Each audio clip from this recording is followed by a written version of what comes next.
Big boss Malayalam season 7 ഇന്നലെ ആദിലയും അനീഷും തമ്മിൽ ചെറിയൊരു തർക്കമൊക്കെ നടന്നിട്ടുണ്ടായിരുന്നേ. അതായത് നമ്മുടെ അനീഷ് പറഞ്ഞായിരുന്നല്ലോ 3 ദിവസത്തെ ഒരു കാര്യം.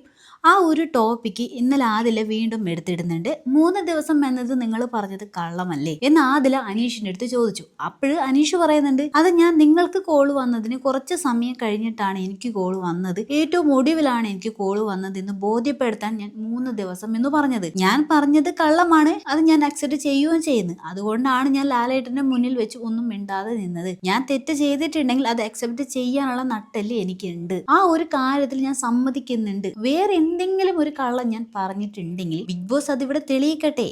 ഞാൻ ബിഗ് ബോസിനെ ചലഞ്ച് ചെയ്യുകയാണ് എന്ന് അനീഷ് പറയുന്നുണ്ട്. അപ്പോഴാദില പറയുന്നുണ്ട്, നിങ്ങൾ ഇന്നലെ ലാലേട്ടന്റെ മുന്നിൽ വെച്ചിട്ട് മിണ്ടാതെ ഇരുന്നതല്ലേ. നിങ്ങൾ എതിർത്തിരുന്നെങ്കിൽ ലാലേട്ടൻ തെളിവ് കാണിച്ചേനെ, നിങ്ങളെ വലിച്ച് കീറിയേനെ. അത് പേടിച്ചിട്ടല്ലേ നിങ്ങൾ മിണ്ടാതെ ഇരുന്നത്. അത് നമ്മുടെ സാബു എണ്ണം വന്ന സമയത്ത് കോമണേഴ്സിന്റെ ഒരു കാര്യം ഉണ്ടല്ലോ, അത് പറഞ്ഞ് അനീഷ് ആ ഒരു വിഷയം എടുത്തിട്ടില്ലേ. യാതൊരു ലോജിക് ഇല്ലാത്തൊരു ചോദ്യമാണ് അന്ന് നിങ്ങൾ ചോദിച്ചതെന്നും നമ്മുടെ ആദില പറയുന്നുണ്ട്. അപ്പോഴും നമ്മുടെ അനീഷ് പറയുന്നുണ്ട്, എനിക്ക് ആഗ്രഹമുണ്ട്, എനിക്ക് അഭിപ്രായ സ്വാതന്ത്ര്യം ഉണ്ടല്ലോ, 5 കോമണേഴ്സ് എങ്കിലും ഇവിടെ വരണം എന്നാണ് എൻ്റെ ആഗ്രഹം, ഞാനത് പറഞ്ഞു എന്ന് അനീഷ് പറയുന്നുണ്ട്. അങ്ങനെയാണെങ്കിൽ അത് നിങ്ങൾ വല്ല സോഷ്യൽ മീഡിയയിൽ പോയി പറയാമായിരുന്നില്ലേ? ബിഗ് ബോസിൽ വരുന്നതിന് മുൻപ് ഇങ്ങനെ പറയണമായിരുന്നു, അല്ലെങ്കിൽ ബിഗ് ബോസിന്റെ അടുത്ത് പറയണമായിരുന്നു. ആ സമയത്ത് നിങ്ങൾ ചോദിച്ച ചോദ്യം ഒരു ഔചിത്യം ഇല്ലാത്തൊരു പ്രവൃത്തിയായി പോയി എന്ന് അതിൽ ചൂണ്ടിക്കാണിക്കുന്നുണ്ട്. ഇതിനിടയിൽ ലക്ഷ്മിയും ഒരു കാര്യം പറയുന്നുണ്ടായിരുന്നു. അനീഷ് ജയിലിൽ ഇരുന്ന സമയത്ത് ഒരു കോമണേഴ്സ് ആയതുകൊണ്ട് തന്നെ അനീഷിന് വളരെ ലേറ്റ് ആയിട്ടാണ് ബിഗ് ബോസിൽ നിന്ന് കോള് വന്നത് എന്ന തരത്തിൽ ന്യായീകരിക്കാനായിട്ട് ആ ഒരു ശ്രമം നടത്തിയതുപോലെ തോന്നിയെന്ന് ലക്ഷ്മി അനീഷിനെതിരെ പറയുന്നുണ്ട്. അതുപോലെ അനീഷ് തിരിച്ചു പറയുന്നുണ്ട്, അതായത് നിങ്ങൾ ഷാനവാസിനെ ഭയങ്കരമായിട്ട് ഫേവർ ചെയ്യുന്നുണ്ട്,